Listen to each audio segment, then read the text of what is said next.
Yan mga idol, may share lang ako sa inyo, yung DBS natin after 1 year and 5 months. Kagabi bumiyaya ako pupunta dito sa General Trias. Nalubak ako sa bandang Daang Hari. Lala ng lubak, lumagutok yung harap tsaka yung likod. Kala ko wala lang, gabi na kami bumiyahe. Yun, pagtingin ko ngayong umaga, yung shock ng aking PCX sa kaliwa, yung isa hindi naman. Yung kaliwang parte, may tagas ng langis. Tingin ko dun yun kasi talagang sabi ko, nalakas ng pagkakalubak. Pakita ko sa inyo.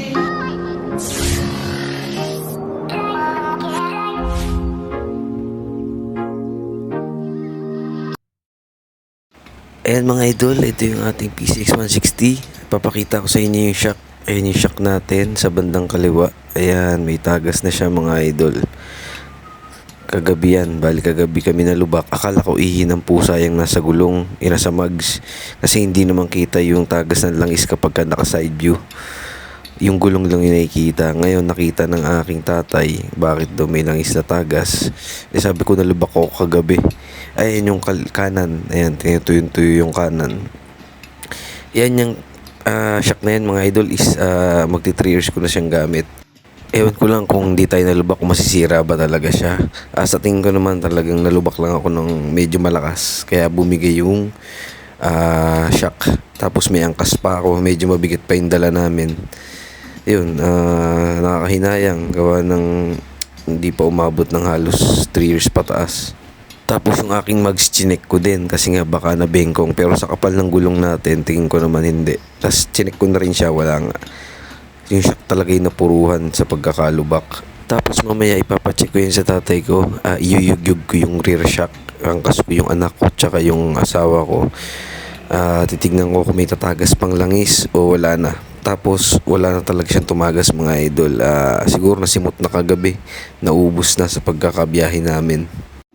Ito yung sample na walang sakay. Ayan, nasa lang yung tatay ko. Niyuyugyug niya lang. Ayan, ako sumisilip, titignan ko kung may natagas, wala na talaga siya mga idol. Maya-maya naman, nakasakay talaga kami tatlo, medyo mabigat yon. Tapos, iyuyugyug ko, wala pa rin daw. Yan, ito, angkas ko na sila. Tapos, andyan yung tatay ko, pag ikot namin dyan, ipapacheck ko sa kanya yung shock kung may natagas ba kapag ka mabigat ang sakay. Trick yun lang nung ano eh.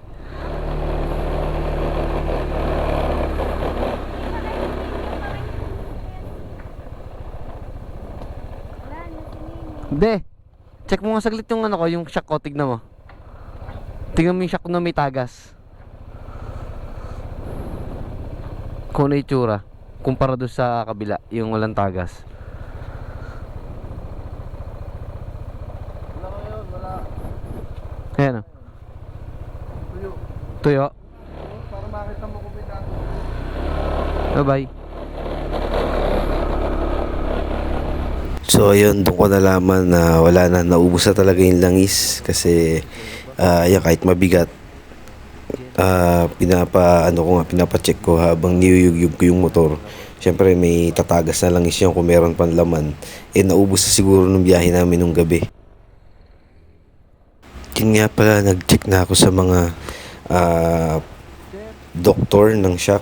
Nag-chat ako sa page nila kung naayos pa ba ang DBS. Naayos pa naman daw siya, kaso nga lang mahal, na sa 3,000.